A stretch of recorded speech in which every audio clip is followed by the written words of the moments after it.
Think about it. Every hiring decision is a choice that can make or break a team, a culture, and even an entire company. So how do we make the right choice? Hi, I'm Dr. Mickey, and welcome to Inside the Mind of Hiring. Here we'll uncover the psychology and strategy behind effective hiring. Because the right fit isn't just about skill or experience. It's about understanding people, their motivations, their strengths, and the shadows of their shortcomings. Together, we'll tackle the tough questions. How do we look beyond bias? How do we find the qualities that make people not just qualified hires, but the right hires? This is about identifying leaders who drive success, lift morale, and actualize a company's vision. Inside the Mind of Hiring starts now. Hi, everyone. Hey. Okay, we're both going to do it. Go ahead, Dr. Mickey, kick it off, because this is a topic that, OMG, both of us enter the world of consulting. We're consultants, right? Past life, current life, whatever we are. Yeah. But this particular topic today, this is one of the trickiest interventions one can do or talk about in any organization. You want to break it to everybody what that is? Well, it's organizational culture, Dr. Pat. That's what we're going to be talking about today. And people try to change it for the better, but sometimes people are quite satisfied with the culture of their organizations. They think they work, and they really want to hire people that fit.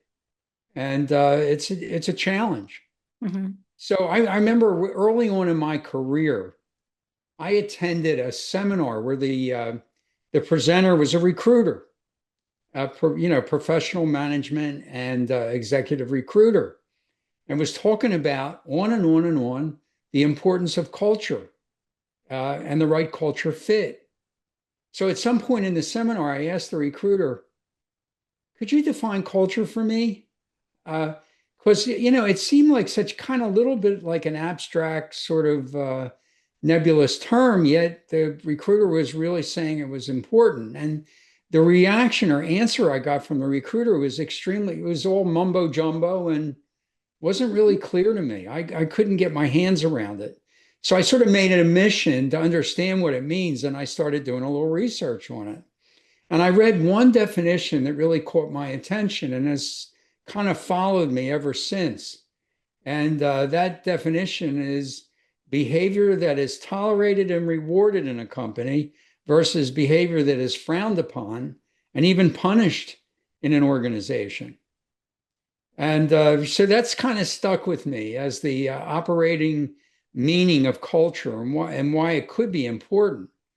But I also like to say that most of this, I would say not most, the vast majority of the CEOs and business owners that I have met and worked with, or that I have seen present, or I've read about, they say that it's really the key issue that makes or breaks in a successful hire. And it's the most important, overriding most important factor in determining whether people are going to be right for your company. And wow. So, and with over 40 years assessing people for jobs, I really believe it's true. I really believe it's true that people's retentions, whether they leave a company voluntarily or involuntarily, comes down to culture 99% of the time, particularly with professional management and executive hires. It really makes that much of a difference. So, for example, you can have a manager that is really good at independently dealing with and resolving interdepartmental conflicts, and another manager who relies more on their boss to help them with that. And there could be cultures where either one of those approaches is more adaptive than the other, interestingly enough. I would prefer, if I was running a company, I guess I would prefer a manager is more independent in handling interdepartmental issues. But another manager who maybe gets the boss involved at least gives the boss an option. Hey, boss, this is what's going on, because that boss needs to know. That boss needs to know is maybe more controlling. And that boss needs to know and maybe has the option of, hey, you can handle that independently, or let me come and help you deal with this. So either one of those approaches, one sound might better to you than the other, but they could be adapted based on what the culture is all about. Yeah. Yeah. So, so the key question is, how should hiring managers and executives more often, or much more often, identify people with the right cultural fit? What do they need to do? What are the steps? What are the I got to components? tell you one thing they need to do out of the gate. Here's the thing. See, I made a career early on in consulting with Right, being a career coach on this topic for people that were seeking jobs. right, And I had to modify it. So what I would train them to do in the interview is ask the hiring manager if they could define the culture, the organization culture, and the culture of this particular hiring manager's group. right. More times than not, that was an Hmm, epic fail. They couldn't do it. no kidding. So I had to modify my coaching platform to say, don't ask them about culture, ask them about norms.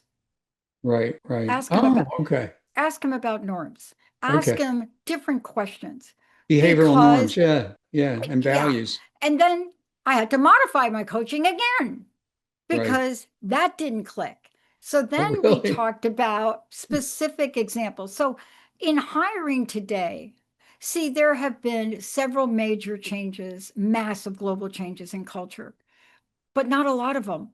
One was the repeal of the psychological contract of hiring in 1991, 92. Hmm. And that was, you're no longer promised job security. The next one you've already talked about. AI is changing culture in ways we can't even talk about. So I want to hear from you is about how do we navigate this, the hiring manager, in formulating a job description? How do we talk about what might be your number one cultural value? Right, right. Yeah, I mean, now that I think about it, I was going to define it another way. It may relate to the CEO and executive team style. You could ask it that way. But one of the things that is really important is starting with what you said. You got to be on, you got to know what your culture is, and you got to be honest about it. Yep. Not what the desired culture is or what you think the desirable culture is. You got to be honest about what exists, what is reality, because that's an important starting point. And you can certainly do that in the context of a job description. That's where you could start doing it.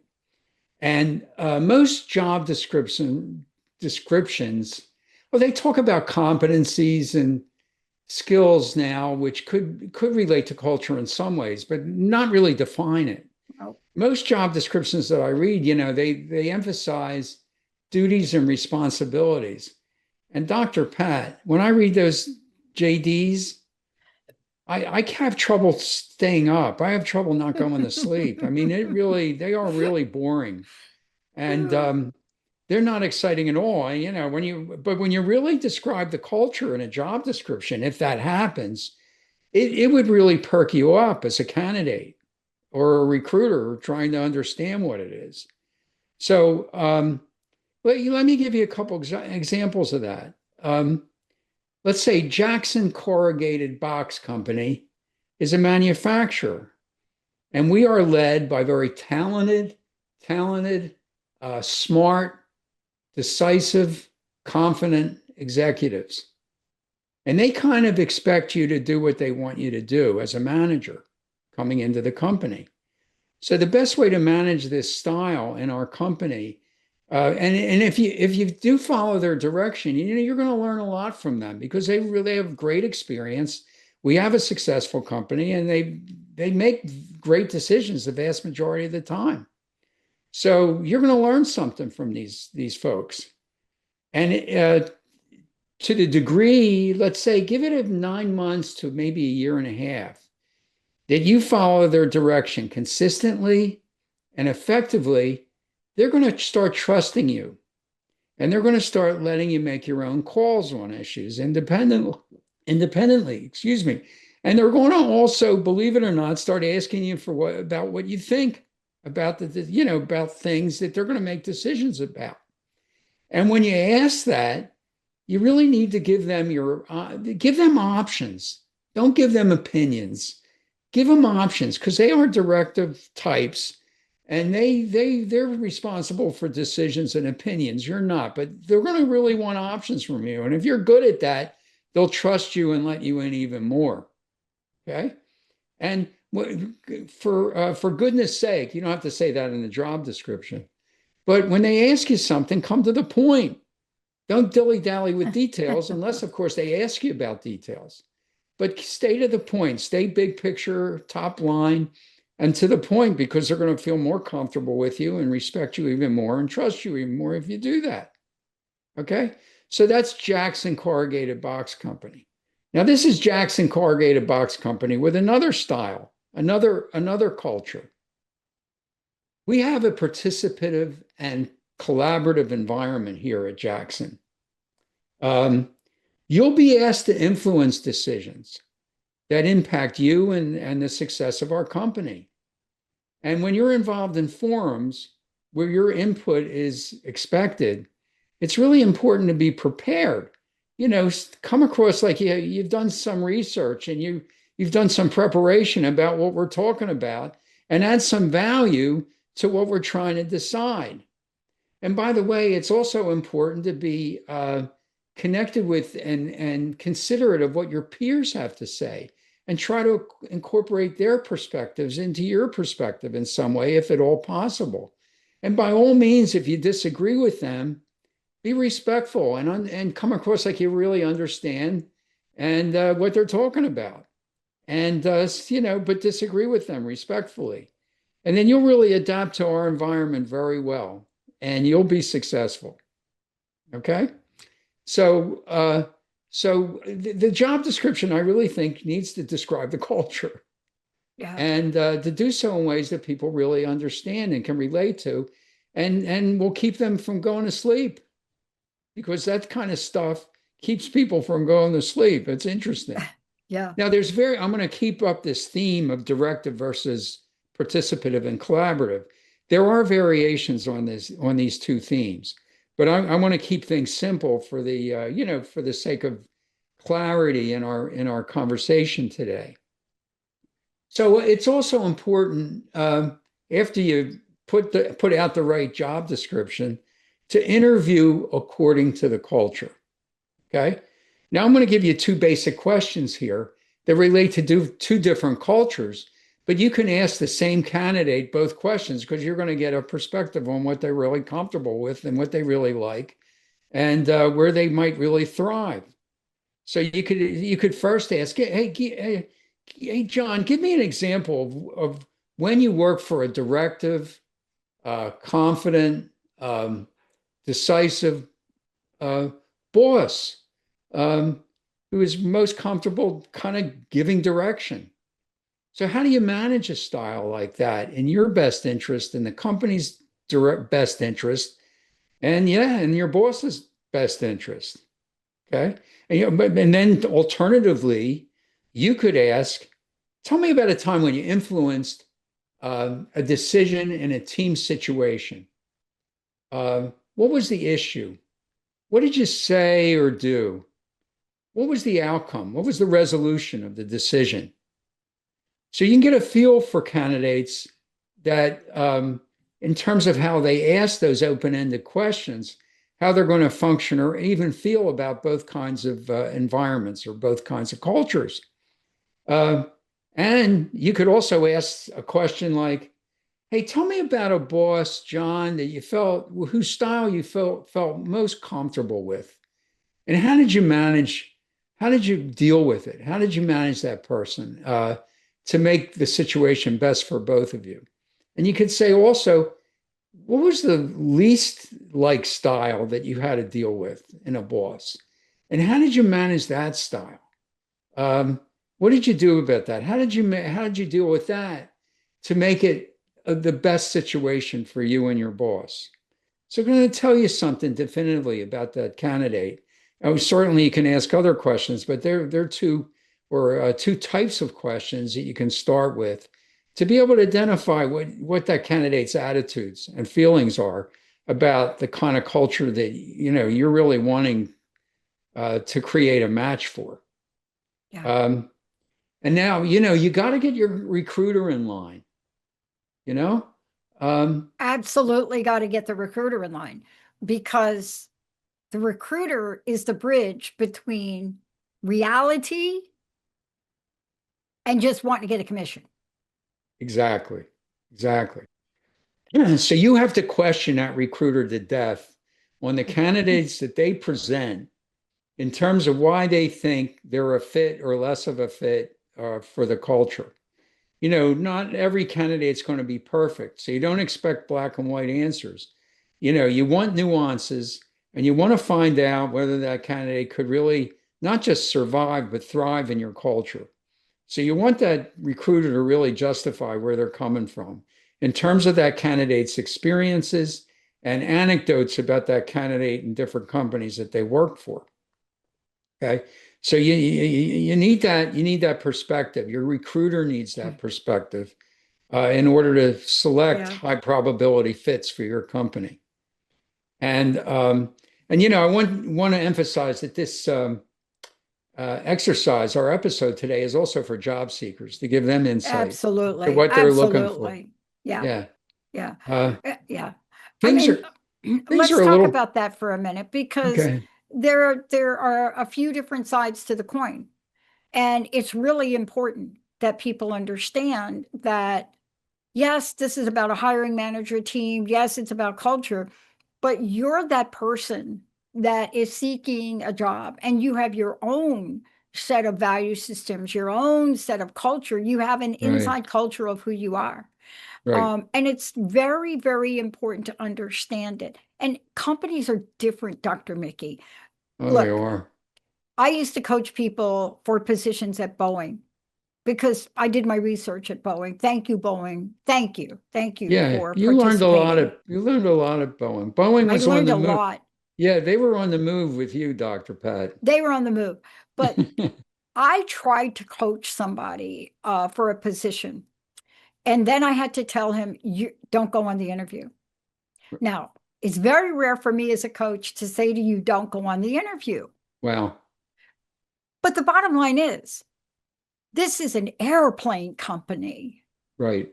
And same questions you asked. Have you ever worked? What would be the situation if you knew you work for a very directive authoritarian, I mean, Boeing has a reputation for their management team for a very good Right. reason. What Right. would you do if your boss, da da da da da da da, right, pushed up the timeline and you saw something you didn't like? Well, I Right. would go back to my boss. You would. Right. Okay. What if your boss told you to get lost, or I don't have time for you? What would you Right. do? Well, I'd handle it diplomat. No, you wouldn't. It's a plane. The bolt doesn't fit, dummy. No, you're not going to handle it diplomat. What am I trying to say? You have to It's look a at who you critical, are. It's some a of these critical, decisions, right? critical life and death decisions. Exactly. It's not Right. like, okay, like when I worked at the phone company, although very similar, but not that critical. Right. See, what you're saying is you have to understand the critical nature of the company, the management team, who you are. Right. All that's important. It's all important. So Yeah. take us through how you, Dr. Mickey, are going to help this recruiter. Help the recruiter. Help the recruiter. Well, listen.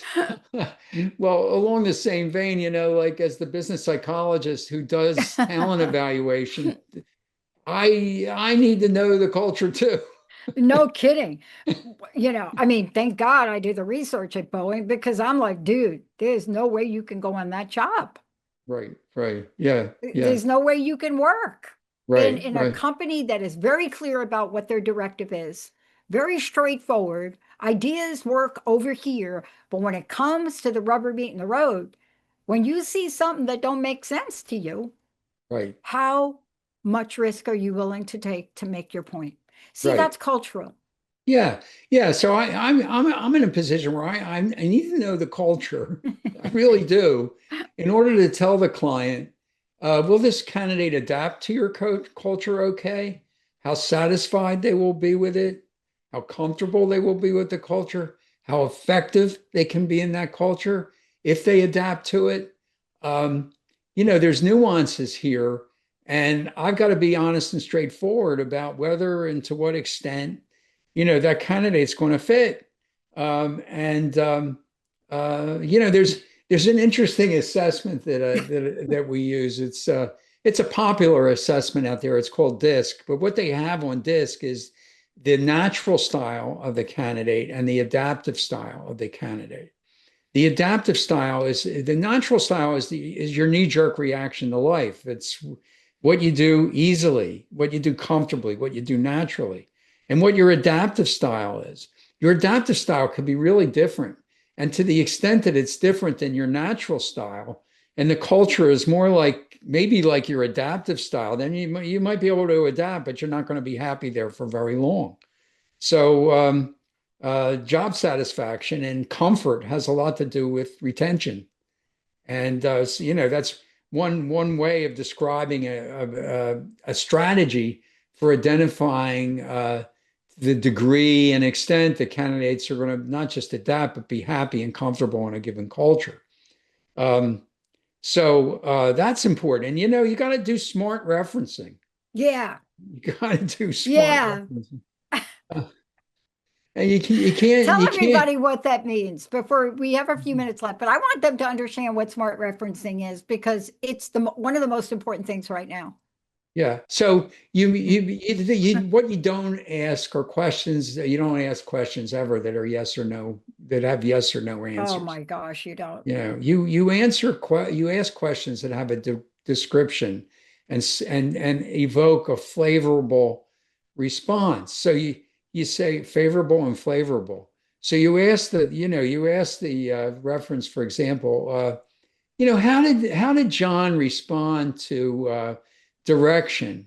How was he? How did he deal with that? How tolerant was he?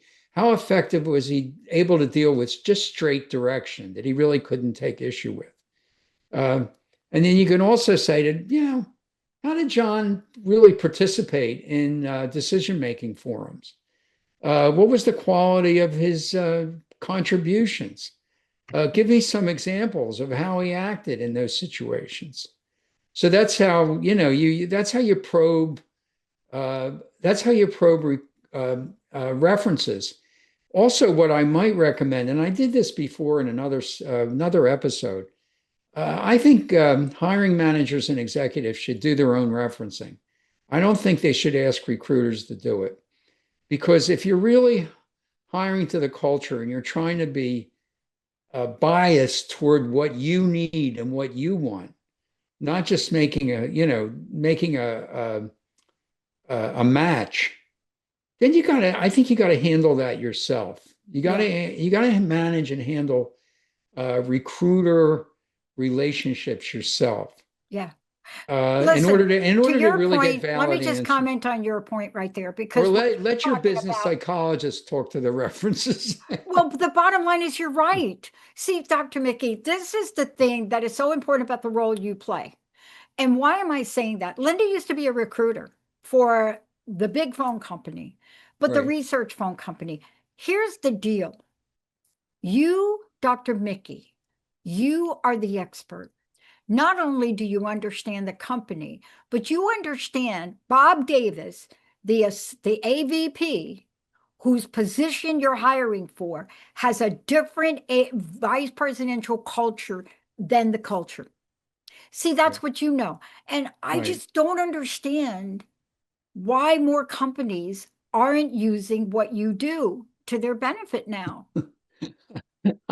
I don't understand it either. The show on that. We with the Business Psychology Club is really perplexed.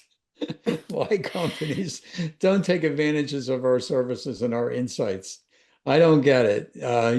Sometimes we're a little slow to learn, but we get it. And when we get it, you're in good shape. But you also care. See, there's a difference, and I want to be clear about this. And please, let's give us your personal message. There is confusion between what you do and a recruiter. You are not a recruiter. No. And so people need to understand you are so objectively invested in the right selection. And right now in the world, you cannot, as a CEO or a company, afford to try to do this alone. There are too many variables. What's your personal message, Dr. Mickey? And how do we hire you? My personal message is we are objective. We don't get paid for selections. We get paid for the right decisions.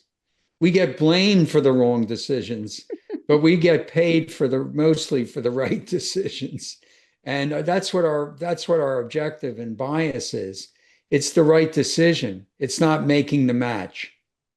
God bless recruiters. We really need them. They're really important. They're really, we need people to source great candidates. That's for sure. But we need to know where the motivations and the agendas are. And ours is objective. Yeah. We're dispassionate about what you do. We just want you to make the right choice. And of course, we look better when you make the choice that we recommend and the choice is right. And believe me, we feel like total what when the choice is not right. But let's just get to your website. Come on now, because we got to wrap this up, and I don't want people to be making bad decisions. How do they work with you? What's your website? So they can find out about me at www.deltaconsultants.com. Dr. Mickey Fineberg, Fineberg, on LinkedIn, and just email me at Mickey at deltaconsultants.com. And that's the message for today, everybody. Here's the thing.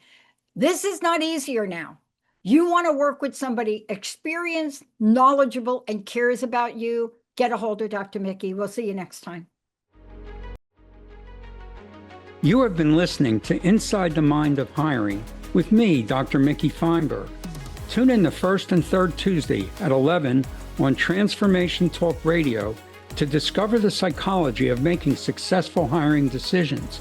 In each episode, hiring managers and HR pros will learn how to leverage assessments and other key screening sources and avoid common pitfalls. Job seekers will gain insight into successfully presenting themselves. For more information on assessing people for mission-critical jobs and on career assessment and coaching, visit deltaconsultants.com and my LinkedIn profile. If you'd like to write me personally, it's Mickey, Mickey, at deltaconsultants.com.